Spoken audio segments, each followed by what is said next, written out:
আসসালামু আলাইকুম সিঙ্গাপুর প্রবাসী ভাই বন্ধুরা। 28শে ডিসেম্বর মঙ্গলবার রাতে পাওয়া সিঙ্গাপুরের সর্বশেষ আপডেট নিউজ। মঙ্গলবার রাতে সিঙ্গাপুর স্বাস্থ্য মন্ত্রণালয় জানিয়েছে সিঙ্গাপুরের নতুন 365 জন করোনা আক্রান্ত শনাক্ত করা হয়েছে। এর মধ্যে 173 জনই ছিল বিদেশ ফেরত। স্বাস্থ্য মন্ত্রণালয় বলেছে করোনা আক্রান্ত হয়ে মঙ্গলবার কারো মৃত্যু হয়নি। সিঙ্গাপুরে এখন পর্যন্ত মোট করোনা আক্রান্ত মোট মৃত্যুর সংখ্যা 825 জন।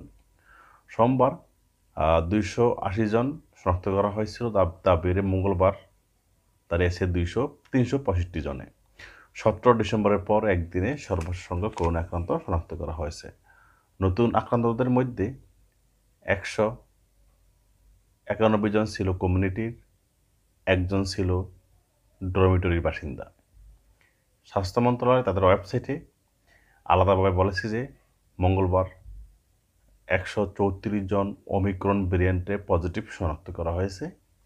ওমিক্রন ভেরিয়েন্টে যারা পজিটিভ শনাক্ত হয়েছে তাদের মধ্যে 94 জন ছিল বিদেশ ফেরত, আর 40 জন ছিল স্থানীয় কমিউনিটির। স্বাস্থ্য মন্ত্রণালয় মঙ্গলবার রাতে আরও বলেছে যে সিঙ্গাপুরে করোনা আক্রান্তের হার 0.67, যা 13 নভেম্বরের পর থেকে করোনা আক্রান্তের বৃদ্ধির হার 1-এর নিচে রয়েছে। সিঙ্গাপুরে এখন পর্যন্ত মোট করোনা আক্রান্তের সংখ্যা 2,78,409 জন। তাছাড়া সিঙ্গাপুরের বিশেষজ্ঞরা বলেছেন যে ওমিক্রন ভেরিয়েন্টটি অন্য ভেরিয়েন্টের মতোই, এটা কোনো আলাদা কিছু নয়। যদিও সংক্রমণ বেশি, তবে ঝুঁকি আগের মতোই।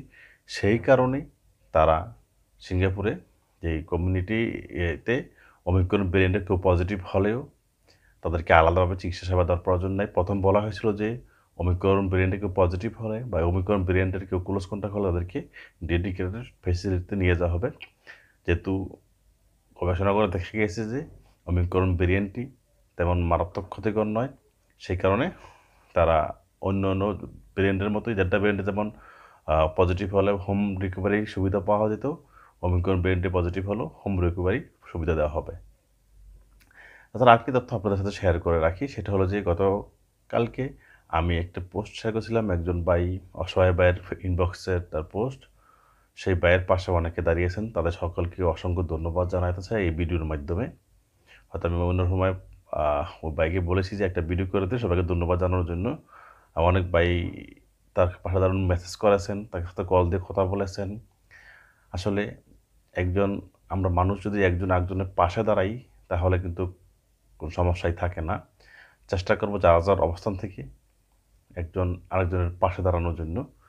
তো যারা পাশে দাঁড়িয়েছেন তাদেরকে আমি প্রতি কৃতজ্ঞ। সবার প্রতি ভালোবাসা রইল, শ্রদ্ধা রইল। আসসালামু আলাইকুম।